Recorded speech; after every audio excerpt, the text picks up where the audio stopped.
توحید سے محبت کیا ہے؟ اللہ سے محبت تمام محبتوں سے برتر ہو جائے. کوئی محبت اللہ کی محبت سے اوپر تو نہیں، برابر بھی نہ ہو. برابر ہونا شرک ہے، اوپر ہونا تو سمجھیے کہ اور پتہ نہیں شرک کے علاوہ بھی کوئی اصطلاح ہمیں ایجاد کرنی پڑ جائے گی.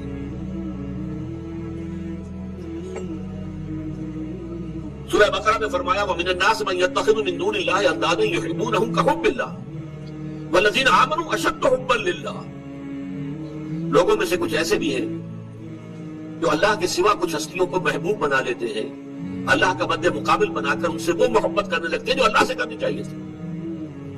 وَالَّذِينَ آمَنُوا أَشَدُّ حُبًّا لِلَّهِ، اور جو واقعتاً اہل ایمان ہے وہ شدید ترین محبت کرتے ہیں اللہ کے ساتھ.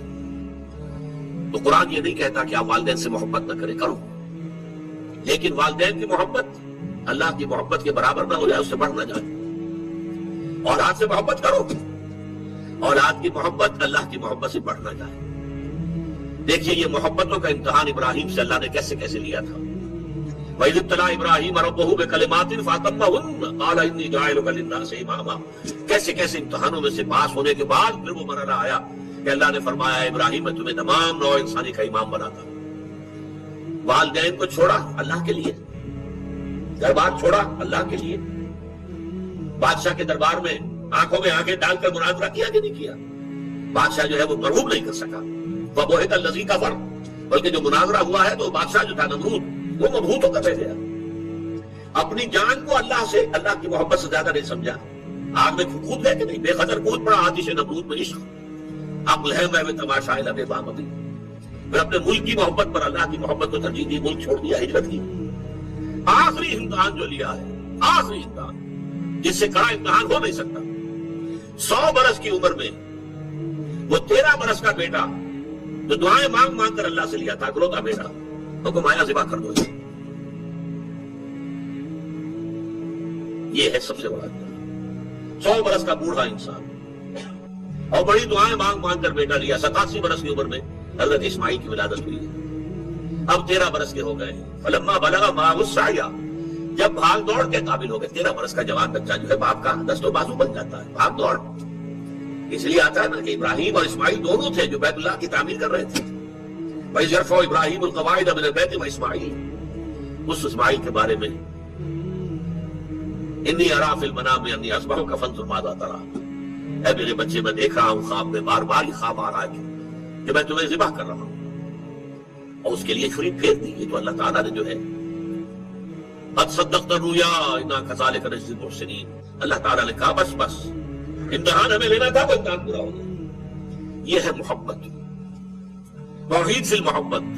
اللہ کی محبت تمام محبتوں سے غالب. اور اگر کوئی ایک محبت بھی آ کر آپ کے دل کے سنگھاسن پر اللہ کی محبت کے ساتھ براجمان ہو گئی، بات ساتھ کہہ رہا ہوں، اوپر نہیں، ساتھ بیٹھ گئی آپ کے دل کے تخت پر، تو یہی شرک فی المحبت ہے. اب دیکھیے یہ تو میں نے انڈیویجول لیول پر آپ سے بات کی.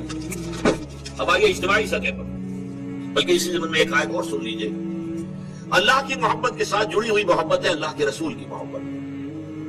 اور تیسری محبت ہے اللہ کی راہ میں جہاد کی محبت.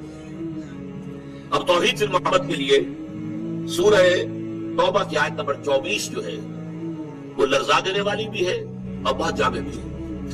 قل ان کان آباؤکم وابناؤکم واخوانکم وازواجکم وعشیرتکم واموال اقترفتموها وتجارۃ تخشون کسادها ومساکن ترضونها احب الیکم من اللہ ورسولہ وجہاد فی سبیلہ فتربصوا حتی یأتی اللہ بامرہ واللہ لا یہدی القوم الفاسقین.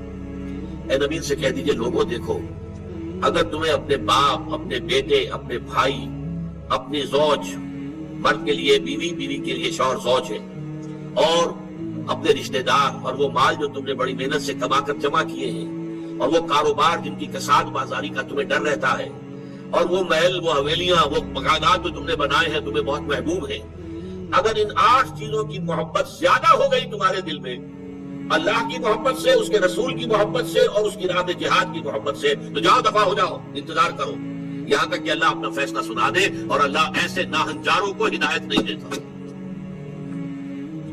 8 محبتیں ایک پردے میں ڈال لیجئے. باپ کی محبت، بیٹے کی محبت، بھائی کی محبت، بیوی کی محبت، رشتہ داروں کی محبت. 5 مال کی 3 شکلیں، جائیداد، کاروبار اور کوئی نقد. 3 یہ شکلیں، 3 جمع 5 8. اور 3 محبتیں دوسرے پلڑے میں ڈالی، اللہ کی محبت، رسول کی محبت اور جہاد کی محبت. اب اگر یہ پلڑا بھاری ہے 8 والا تو جاؤ دفعہ ہو جاؤ. تمہارا اللہ سے کیا سروکار؟ اللہ ایسے ناہنجاروں کو ہدایت نہیں دیتا. سب سے پہلے یہ طے کر لو کہ ان 3 محبتوں کا پلڑا نیچے ہونا چاہیے، بھاری ہونا چاہیے ان 8 کے مقابلے. یہ ہے توحید فی المحبت اور یہ ہے شرک فی المحبت. لیکن اب اس کو لائیے ذرا اونچے سطح پر. وہ جو میں نے کہا انسانی معاشرہ، ریاست، اس ریاست کے لیے، معاشرے کے لیے بھی کوئی ایسی شے موجود ہونی چاہیے کہ جو اس میں رہنے والے یا اس میں شامل سب لوگوں کی محبوب شے بن جائے.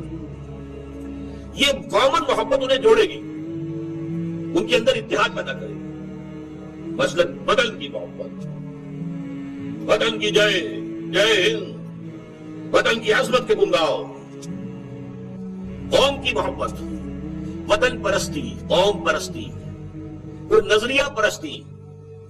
یہ بہت سی پرستشیں ہیں جن سے کہ لوگ پھر جڑے رہتے ہیں. نسل پرستی، لسان پرستی، زبان پرستی. یہ آج کل جو آپ کو کہتے ہیں کہ یہ لسانی عصبیتیں اور یہ نسلی عصبیتیں، یہ بلوچ نیشنلزم، یہ پختون نیشنلزم، یہ سرائکی نیشنلزم، یہ ایک اردو والا نیشنلزم، 5ویں قومیت نکلی تھی ہمارے ہاں. یہ سب کچھ کیا ہے؟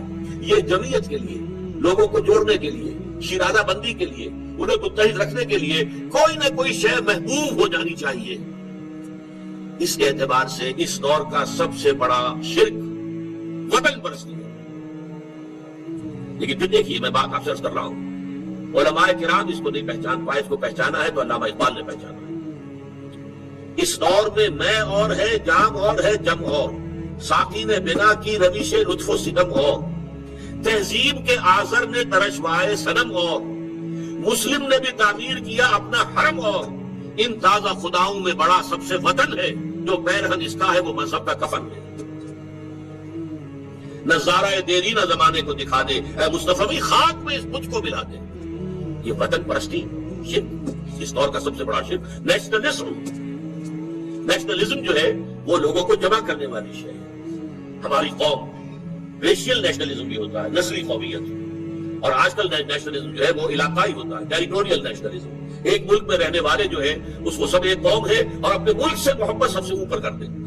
یہ ہے در حقیقت علامہ اقبال نے جس کو کہا کہ وطن ایک تو ہے وطن سے محبت ہونا، وہ ٹھیک ہے، حب الوطن من الایمان حدیث ہے.